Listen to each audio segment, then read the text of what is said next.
거리를 활보하는 슈퍼카.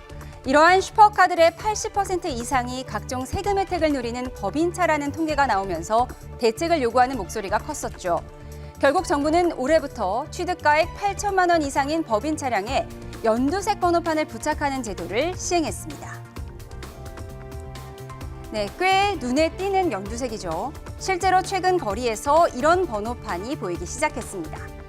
그런데 모든 법인차가 아닌 취득가액 8천만 원 이상, 이 기준이 문제가 되고 있습니다.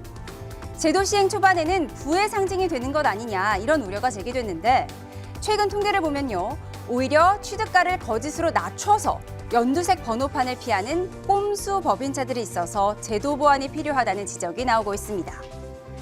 국토부 자료를 보면 올해 1, 2월 취득가액 8천만 원 이상인 수입 법인 차량 수는 5,762대로 지난해 같은 기간보다 18% 정도 줄었습니다. 그런데 취득가액이 8천만 원에 약간 못 미쳐서 연두색 번호판 대상에서 제외된 7천만 원에서 8천만 원 사이의 수입 법인차들은 소폭 증가한 것으로 나타났습니다. 연두색 번호판을 피하기 위해 8천만 원 미만 차량을 구매한 법인들이 증가한 영향이라는 해석입니다. 그런데 정말 8천만 원 미만일까요? 국토부에 올해 2월까지 등록된 취득가 7천만 원에서 8천만 원인 수입 법인 차량 1,100여 대를 분석해보니 시중 출고가액이 8천만 원 이상인 차량이 900대가 넘었습니다. 심지어 1억 원 넘는 스포츠카도 있습니다. 우리나라 자동차 업체와 달리 수입차는 제작사와 판매사가 달라서 같은 차라도 다른 가격으로 판매할 수 있습니다.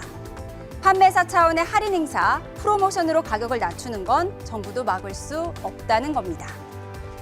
다만 거짓 다운 계약서를 쓰는 건 엄연한 불법입니다. 이면 계약서를 쓰고 그 차액을 따로 현금으로 받는 등의 행위는 당연히 위법이죠.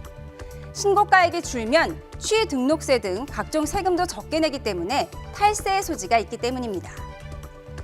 정부는 최고급 차량이라도 법인이 사업상 필요에 의전용으로 쓰는 건 문제될 것이 없지만 임원 가족 등 자격 없는 사람이 임의로 쓰는 게 문제라면서 목적 외 사용에 대한 기준을 보다 자세하게 규정하고 불법 행위에 대한 모니터링도 강화하겠다고 밝혔습니다.